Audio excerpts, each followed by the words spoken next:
नमस्कार मित्रों, मैं ज्योति आशीष सोनी एक नई पौराणिक कथा लेकर आपके सामने उपस्थित हुई हूँ और आपके प्यार और स्नेह ने मुझे फिर से उत्साहित किया कि मैं ऐसी ही कथाएं लाकर आपके सामने उपस्थित होती रहूं और अपना आशीर्वाद और प्यार ऐसे ही हमेशा बनाए रखना। जय भारतीय संस्कृति। संतान सप्तमी व्रत पूजन कथा। संतान सप्तमी व्रत कथा। एक बार श्री कृष्ण ने युधिष्ठिर को बताया कि किसी समय मथुरा में लोमस ऋषि आए थे। मेरे माता पिता देवकी तथा वसुदेव ने भक्तिपूर्वक उनकी सेवा की तो ऋषि ने उन्हें कंस द्वारा मारे गए पुत्रों के शोक से उबरने के लिए आदेश दिया कि हे देवकी, कंस ने तुम्हारे कई पुत्रों को पैदा होते ही मारकर तुम्हें पुत्र शोक दिया है। इस दुख से मुक्त होने के लिए तुम संतान सप्तमी का व्रत करो। राजा नहुष की रानी चंद्रमुखी ने भी यह व्रत किया था, तब उसके भी पुत्र नहीं मरे। यह व्रत तुम्हें भी पुत्र शोक से मुक्त करेगा। देवकी ने पूछा, हे देव, मुझे व्रत का पूरा विधि विधान बताने की कृपा करें ताकि मैं विधि पूर्वक व्रत संपन्न करूं। लोमस ऋषि ने उन्हें व्रत का पूजन विधान बताकर व्रत कथा भी बताई।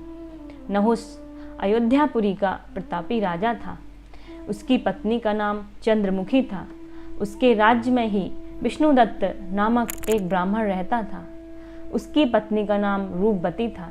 रानी चंद्रमुखी तथा रूपवती में परस्पर घनिष्ठ प्रेम था। एक दिन वे दोनों सरयू में स्नान करने गईं। वहाँ अन्य स्त्रियां भी स्नान कर रही थीं। उन स्त्रियों ने वहीं पार्वती शिव की प्रतिमा बनाकर विधि पूर्वक उनका पूजन किया। तब रानी चंद्रमुखी तथा रूपवती ने उन स्त्रियों से पूजन का नाम तथा विधि पूछी। उन स्त्रियों में से एक ने बताया, हमने पार्वती सहित शिव की पूजा की है। भगवान शिव का डोरा बांधकर हमने संकल्प किया कि जब तक जीवित रहेंगी तब तक यह व्रत करती रहेंगी। यह मुक्तावरण व्रत सुख तथा संतान देने वाला है।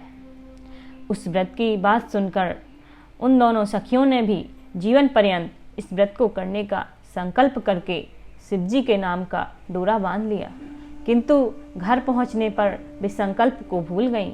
फलतः मृत्यु के पश्चात रानी वानरी तथा ब्राह्मणी मुर्गी की योनि में पैदा हुई।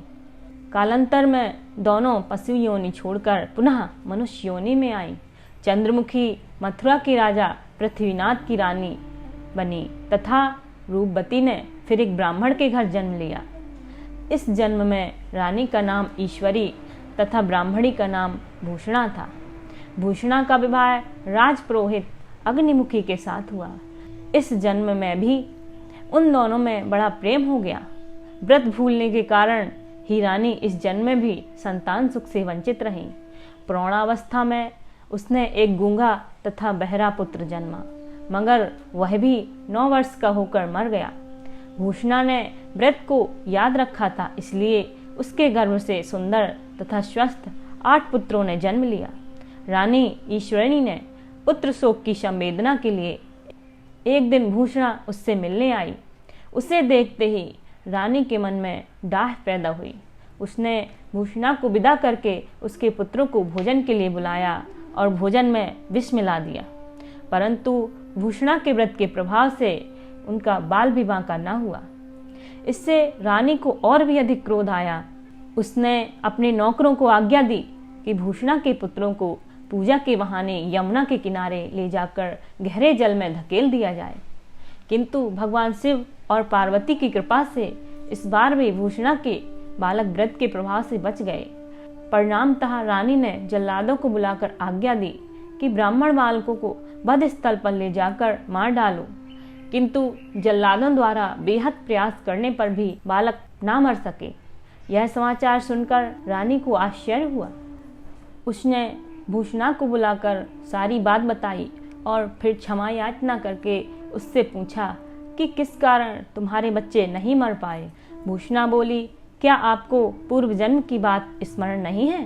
रानी ने आश्चर्य से कहा, नहीं, मुझे तो कुछ याद नहीं है। तब उसने कहा, सुनो, पूर्व जन्म में तुम राजा नहुस की रानी थी और मैं तुम्हारी सखी। हम दोनों ने एक बार भगवान शिव का डोरा बांधकर संकल्प किया था कि जीवन पर्यंत संतान सप्तमी का व्रत किया करेंगे, किंतु दुर्भाग्यवश हम भूल गए और व्रत की अवहेलना होने के कारण विभिन्न योनियों में भी जन्म लेती हुई, पर फिर भी मनुष्य जन्म को प्राप्त हुई हैं। अब मुझे उस व्रत की याद हो आई थी, इसलिए मैंने व्रत किया। उसी के प्रभाव से आप मेरे पुत्रों को चाहकर भी न मरवा सकें। यह सुनकर रानी ईश्वरी ने भी विधि पूर्वक संतान सुख देने वाला यह मुक्तावरण व्रत रखा। तब व्रत के प्रभाव से रानी पुनः गर्भवती हुई और एक सुंदर बालक को जन्म दिया। उसी समय से पुत्र प्राप्ति और संतान की रक्षा के लिए यह व्रत प्रचलित है। इस तरह यहाँ कथा समाप्त होती है। संतान सप्तमी का व्रत पूजन।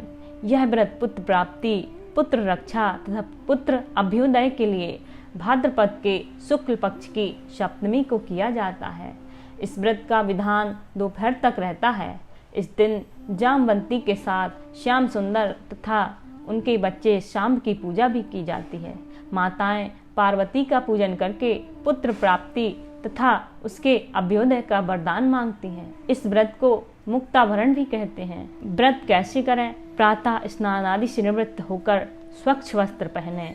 दोपहर को चौक पूरकर चंदन, अक्षत, धूप, दीप, नैवेद्य, सुपारी तथा नारियल आदि से शिव पार्वती का पूजन करें। इस दिन नैवेद्य भोग के लिए खीर पूरी तथा गुड़ के पुए रखें। रक्षा के लिए शिव जी को डोरा भी अर्पित करें।